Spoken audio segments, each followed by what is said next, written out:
मैं किसी समाज की तरक्की उस बात से देखता हूँ कि वहाँ महिलाओं ने कितनी तरक्की की है। यह भारतीय संविधान निर्माता डॉक्टर बाबा साहेब आम्बेडकर जी के, जिन्होंने देश के हर महिला को वो अधिकार दिलाए जो कभी महिलाओं को शायद ही मिल पाते। डॉक्टर बाबा साहेब आम्बेडकर जी ने हमारे देश के महिलाओं के लिए क्या क्या किया, महिलाओं के प्रति उनके क्या विचार थे, उन्होंने महिलाओं को कौन से अधिकार दिलाए। तो आइए दोस्तों, वीडियो को शुरू करते हैं। दोस्तों, वीडियो शुरू करने से पहले आपको विनती है कि वीडियो को लाइक, शेयर और चैनल को सब्सक्राइब करना न भूलें, ताकि हमें और ऐसे इंफॉर्मेटिव वीडियो बनाने में मोटिवेशन मिलता रहे और आप भी मोटिवेट होते रहे। तो आइए दोस्तों, आज का वीडियो शुरू करते हैं। डॉक्टर बाबा साहेब आम्बेडकर महिलाओं की उन्नति के प्रति बहुत जागरूक थे। उनका मानना था कि किसी भी समाज का मूल्यांकन इस बात से किया जाता है कि उसमें महिलाओं की क्या स्थिति है। दुनिया की लगभग आधी आबादी महिलाओं की है, इसलिए जब तक उनका विकास नहीं होता तब तक कोई भी देश विकास नहीं कर सकता। डॉक्टर आम्बेडकर का महिलाओं के संगठन में अत्यधिक विश्वास था। उनका कहना था कि यदि महिलाएं एकजुट हो जाए तो समाज को सुधारने के लिए क्या नहीं कर सकती। वे लोगों से कहा करते थे कि महिलाओं और अपने बच्चों को शिक्षित करना चाहिए, उन्हें महत्वाकांक्षी बनाइए, उनके दिमाग में यह बात डालिए कि महान बनना उनकी नियति है। महानता केवल संघर्ष और त्याग से ही प्राप्त हो सकती है। वायसराय की कार्यकारी परिषद में श्रम सदस्य रहते हुए डॉक्टर आम्बेडकर ने पहली बार महिलाओं के लिए प्रसूति अवकाश यानी कि मैटरनिटी लीव की व्यवस्था की। संविधान प्रारूप समिति के अध्यक्ष के रूप में संविधान निर्माताओं में उनकी अहम भूमिका थी। संविधान में सभी नागरिकों को बराबर का हक दिया गया है। संविधान के अनुच्छेद 14 में यह साफ प्रावधान है कि किसी भी नागरिक के साथ लिंग के आधार पर भेदभाव नहीं किया जा सकता। आज़ादी मिलने के साथ ही महिलाओं की स्थिति में सुधार शुरू हुआ। आज़ाद भारत के पहले कानून मंत्री के रूप में उन्होंने महिला सशक्तिकरण के लिए कई कदम उठाए। सन 1951 में उन्होंने हिंदू कोड बिल संसद में पेश किया। डॉक्टर आम्बेडकर का मानना था कि सही मायने में प्रजातंत्र तब आएगा जब महिलाओं को पितृक संपत्ति में बराबरी का हिस्सा मिलेगा और उन्हें पुरुषों के समान अधिकार दिए जाएंगे। उनका दृढ़ विश्वास था कि महिलाओं की उन्नति तभी संभव होगी जब उन्हें घर, परिवार और समाज में बराबरी का दर्जा मिलेगा। शिक्षा और आर्थिक तरक्की उन्हें सामाजिक बराबरी दिलाने में मदद करे। डॉक्टर आम्बेडकर हमेशा कहा करते थे कि मैं हिंदू कोड बिल पास कराकर भारत की समस्त नारी जाति का कल्याण करना चाहता हूँ। मैंने हिंदू कोड बिल पर विचार होने वाले दिनों में पतियों द्वारा छोड़ दी गई अनेक युवतियों और प्रौढ़ महिलाओं को देखा है। उनके पतियों ने उनके जीवन निर्वाह के लिए नाम मात्र का 4-5 रुपये मासिक गुजारा बांधा हुआ था। वे औरतें ऐसी दयनीय दशा के दिन अपने माता पिता या भाई बंधुओं के साथ रो रोकर व्यतीत कर रही थी। बाबा साहेब का करुणामय हृदय ऐसी स्त्रियों की करुण गाथा सुनकर पिघल जाता था। कुछ लोगों के विरोध की वजह से हिंदू कोड बिल उस समय संसद में पारित नहीं हो सका, लेकिन बाद में अलग अलग भागों में से जैसे हिंदू विवाह कानून, हिंदू उत्तराधिकार कानून और हिंदू गुजारा एवं गोद लेने संबंधी कानून के रूप में अलग अलग नामों से पारित हुआ, जिसमें महिलाओं को पुरुषों के बराबर अधिकार दिए गए। लेकिन डॉक्टर आम्बेडकर का सपना सन 2005 में साकार हुआ, जब संयुक्त हिंदू परिवार में पुत्री को भी पुत्र के समान कानूनी रूप से बराबर का भागीदार माना गया। इस बात से कोई फर्क नहीं पड़ता कि पुत्री विवाहित है या अविवाहित, हर लड़की को लड़के के ही समान सारे अधिकार प्राप्त है। संयुक्त परिवार की संपत्ति का विभाजन होने पर पुत्री को भी पुत्र के समान बराबर का हिस्सा मिलेगा, चाहे वो कहीं भी हो। इस तरह महिलाओं को आर्थिक रूप से आत्मनिर्भर बनाने में डॉक्टर आम्बेडकर ने महत्वपूर्ण काम किया है। मत का अधिकार भी डॉक्टर आम्बेडकर का ही विचार था, जिसके लिए उन्होंने 1928 में साइमन कमीशन से लेकर बाद तक लड़ाई लड़ी। इसका उस समय विरोध किया गया जब उस समय यूरोप में महिलाओं और अमेरिका में अश्वेतों को मताधिकार देने पर बहस चल रही थी।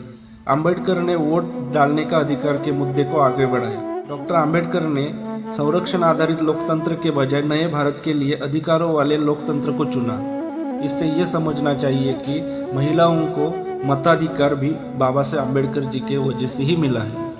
बाबा साहेब भीमराव आम्बेडकर ने सिर्फ दलित और पिछड़ों के लिए ही नहीं, बल्कि महिला अधिकारों के लिए भी संघर्ष किया। दी लल्लन टॉप के लीडर नीतू शाही अपने लेख में लिखते हैं कि हर कोई महिला सशक्तिकरण का श्रेय लूटने में लगा है, लेकिन हकीकत में भारत में इस बदलाव के असल नायक बाबा साहेब भीमराव आम्बेडकर थे।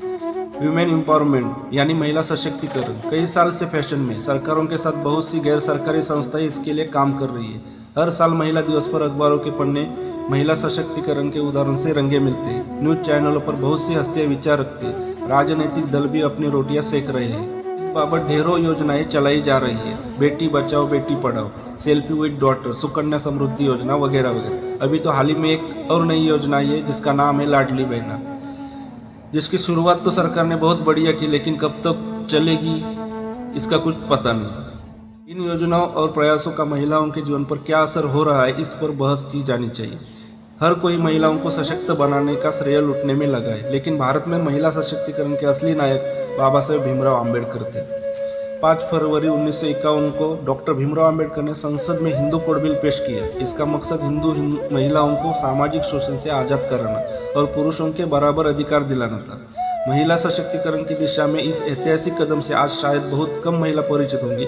उन सभी को ये जानने समझने की जरूरत है कि इसी बिल में महिला सशक्तिकरण की असली व्याख्या है। इससे पहले धार्मिक मान्यताओं में महिला अधिकारों को लेकर अलग अलग राय थी। एक राय थी कि स्त्री धन, विद्या और शक्ति की देवी है। मनु संहिता में लिखा है कि जहाँ नारी की पूजा होती है वहाँ देवता रमन करते। दूसरी ओर ऋग्वेद में बेटी के जन्म को दुखों की खान और पुत्र को आकाश की ज्योति माना गया है। ऋग्वेद में ही नारी के मनोरंजनकारी भोग्य रूप का वर्णन है। नियोग प्रथा को पवित्र कर्म माना गया है। अथर्ववेद में कहा है कि दुनिया की सब महिलाएं शूद्र है। हमारा समाज सदियों से मनुवादी संस्कृति से ग्रसित रहा है। मनुस्मृति काल में नारियों के अपमान और उनके साथ अन्याय की पराकाष्ठा थी। रात और दिन कभी भी स्त्री को स्वतंत्र नहीं होने देना चाहिए। उन्हें लैंगिक संबंधों द्वारा अपने वश में रखना चाहिए। बालपन में पिता, युवावस्था में पति और बुढ़ापे में पुत्र उसकी रक्षा करे। स्त्री स्वतंत्र होने के लायक नहीं है। बस यही थी एक महिला की जिंदगी। यह मनुस्मृति अध्याय 9:2-3 में लिखा है। मनुस्मृति में स्त्रियों का जड़ मूर्ख और कपटी स्वभाव का माना गया है और शूद्रों की भांति उन्हें अध्ययन से वंचित रखा गया। मनु ने कहा कि पत्नी, पुत्र और दास को संपत्ति अर्जन का अधिकार नहीं है। अगर यह संपत्ति अर्जित करे तो संपत्ति उसकी हो जाएगी जिसके वे पत्नी, पुत्र या दास होंगे। बाबा साहेब ने संविधान के जरिए महिलाओं को वे अधिकार दिए जो मनुस्मृति ने नकारे थे। उन्होंने राजनीति और संविधान के जरिए भारतीय समाज में स्त्री पुरुष के बीच असमानता की गहरी खाई को कम करने का सार्थक प्रयास किया है।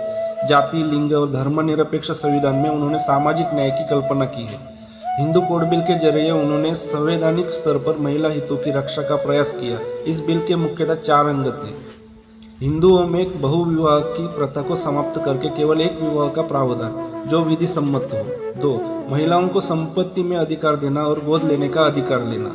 3. पुरुषों के समान नारियों को भी तलाक का अधिकार देना। हिंदू समाज में पहले पुरुष ही तलाक दे सकते थे। 4. आधुनिक और प्रगतिशील विचारधारा के अनुरूप हिंदू समाज को एकीकृत करके उसे मजबूत करना। दोस्तों, डॉक्टर आम्बेडकर का मानना था कि सही मायने में प्रजातंत्र तब आएगा जब महिलाओं को पिता की संपत्ति में बराबरी का हिस्सा मिलेगा, उन्हें पुरुषों के समान अधिकार मिलेंगे। महिलाओं की उन्नति तभी होगी जब उन्हें परिवार समाज में बराबरी का दर्जा मिलेगा। शिक्षा और आर्थिक तरक्की उनकी इस काम में मदद करेगी। बाबा साहेब के लिए हिंदू कोड बिल संसद में पास करना इतना आसान नहीं था। जैसे ही इसे सदन में पेश किया गया, संसद के अंदर और बाहर विरोध के स्वर गूंजने लगे। सनातन हिंदुओं से लेकर आर्य समाजी तक आम्बेडकर के विरोधी हो गए। संसद के अंदर भी काफी विरोध हुआ। आम्बेडकर हिंदू कोड बिल पारित कराने को लेकर काफी चिंतित थे। सदन में इस बिल पर सदस्यों का समर्थन नहीं मिल पा रहा था। वे कहते थे, मुझे भारतीय संविधान के निर्माण से ज्यादा दिलचस्पी और खुशी हिंदू कोड बिल पास कराने में मिलेगी।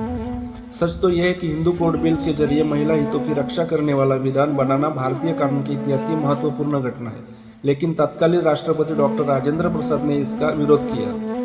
उन्होंने नेहरू जी को लिखे एक पत्र में कहा है, प्रिय जवाहरलाल नेहरू जी, इस बिल से यद्यपि काफी लाभ है, फिर भी मेरा ऐसा विचार है कि बिल के दूरगामी परिणामों के बारे में लोगों में मतभेद है। इसलिए संविधान सभा को इस बिल को पास नहीं करना है। किसी भी परिस्थिति में इस बिल का समर्थन नहीं करना है। इसे पास करने की जल्दी नहीं करनी है। बिल के द्वितीय वाचन में जल्दबाजी हुई है। इस संदर्भ में मैंने अपनी प्रतिक्रिया व्यक्त की है। मेरा अनुरोध है कि इन सब बातों पर ध्यान देकर विचार कीजिए। आखिर में 26 सितंबर 1951 को नेहरू ने घोषणा की कि यह बिल इस सदन से वापस लिया जाता है। इस बिल के पास न होने पर बाबा साहब को पुत्र निधन जैसा दुख हुआ।